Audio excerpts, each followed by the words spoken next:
നമസ്കാരം. തൊടിയിലെ ചെടി എന്ന പരിപാടിയിലേക്ക് ഏവർക്കും സ്വാഗതം. ഇന്ന് പരിചയപ്പെടുത്തുന്നത് ശീമത്തിയെയാണ്.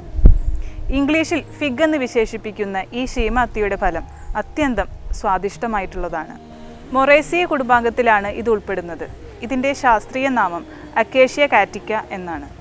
മാനസികവും ശാരീരികവുമായ ക്ഷീണമകറ്റി ഉന്മേഷം പ്രദാനം ചെയ്യുവാനുള്ള കഴിവ് ഈ ശീമത്തി അഥവാ അഞ്ചീറിനുണ്ട്.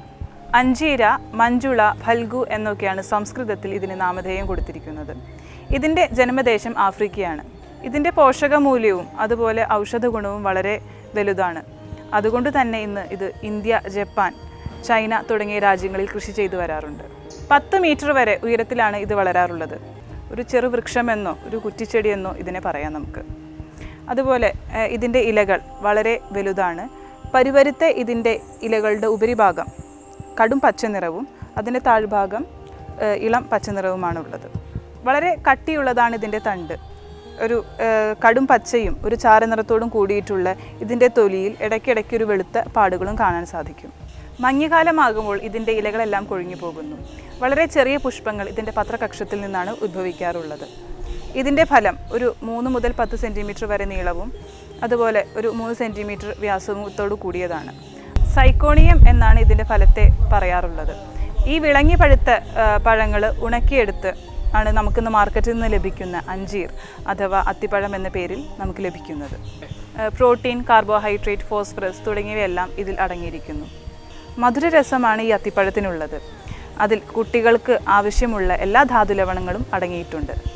വേര്, കറ എന്നിവയാണ് ഔഷധയോഗ്യമായ ഭാഗങ്ങൾ. അത്തിപ്പഴം മലബന്ധത്തെ അകറ്റുവാനും അതുപോലെ ശരീരശക്തിയെ വർദ്ധിപ്പിക്കുവാനും ഉപയോഗിച്ചു വരാറുണ്ട്. ഇതിൻ്റെ കറയ്ക്ക് മുറിവിനെ ഉണക്കുവാനുള്ള ശേഷിയുണ്ട്. വൃക്കരോഗങ്ങൾക്കും മഞ്ഞപ്പിത്തത്തിനും അതുപോലെ വരണ്ട ചുമയ്ക്കുമൊക്കെ ഈ അത്തിപ്പഴം വളരെ പഥ്യമാണ്. ഇതിൻ്റെ കൂടുതൽ ഔഷധ പ്രയോഗങ്ങളെക്കുറിച്ച് ഡോക്ടർ CM ശ്രീകൃഷ്ണൻ വിശദീകരിക്കുന്നതാണ്.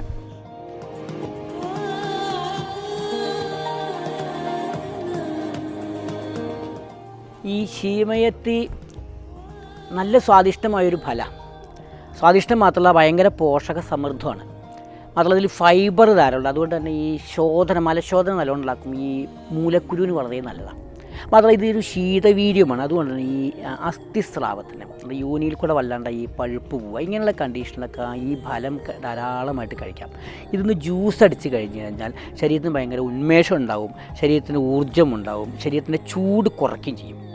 പിന്നെ ഈ മഞ്ഞപ്പിത്തം അതുപോലെ ഈ പനി വന്നതിന് ശേഷമുള്ള ക്ഷീണം ഇതിനൊക്കെ വളരെ നല്ലതാണ്.